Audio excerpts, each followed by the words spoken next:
The US dollar is higher versus the three major currency pairs. In this video, I'll take a look at the technicals that are driving those three currency pairs: the euro versus US dollar, dollar versus yen, and sterling versus US dollar, to kickstart your US trading session on September 24th, 2025. Let's get started.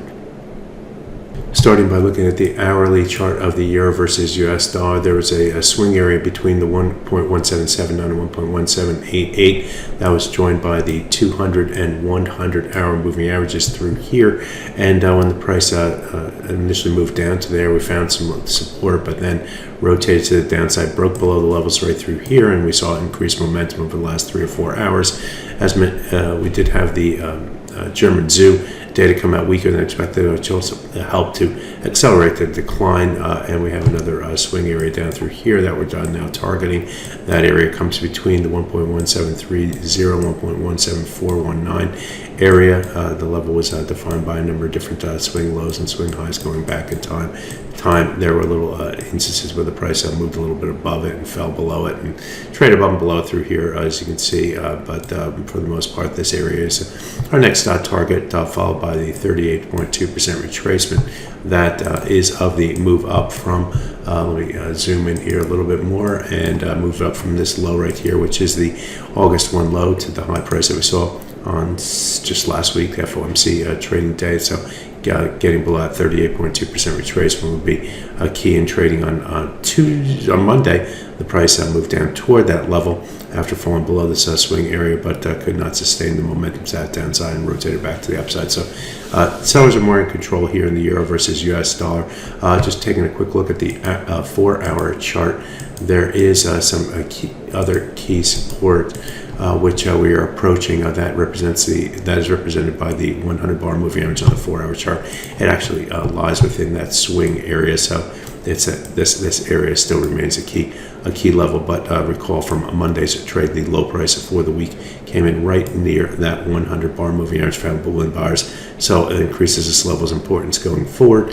Also, it's defined within this swing area through here, which was a nice ceiling for the month of August, between that 1.1730 and 1.17419.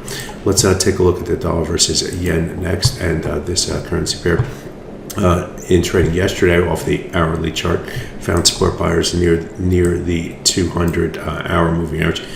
We had to get below that level, couldn't get below that level, rotate a little bit to the upside into the close. And in trading here today, we did find doubling buyers ahead of the low price from yesterday, ahead of the 200 hour moving average.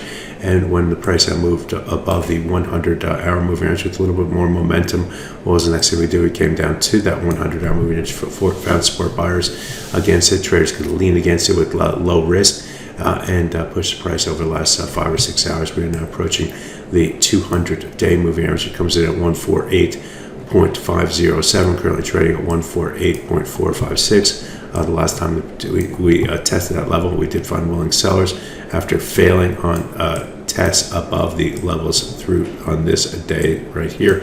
So we actually had 2 tests of that 200-day moving average right here and here. So this is the third look at that level since this point right here, going back to early September.